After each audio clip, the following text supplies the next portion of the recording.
Welcome to the Genius Factory. Enjoy the video. In this video, I will explain how to fix a Ford F150 radio. First, let's start with some basic troubleshooting steps. Begin by checking your truck's fuse box for any blown fuses that might be affecting the radio's power. A quick visual inspection can often reveal this issue.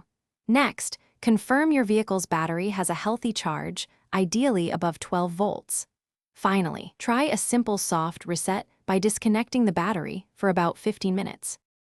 If the basic checks don't resolve the problem, it's time to look at the wiring. Carefully inspect the radio's wiring harness behind the dashboard for any loose or damaged connections. Ensure the antenna cable is securely attached to the back of the radio unit.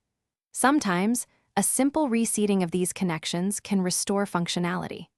Also, check for any corrosion on the electrical terminals, which can impede power flow. Sometimes, the issue might be software-related. Try performing a factory reset directly through your radio's menu settings. This can often clear glitches. If that doesn't work, you might need to physically disconnect the radio unit from its power source for about 5 minutes, then reconnect it. Additionally, check if Ford offers any firmware updates for your specific radio model, as these can fix known bugs.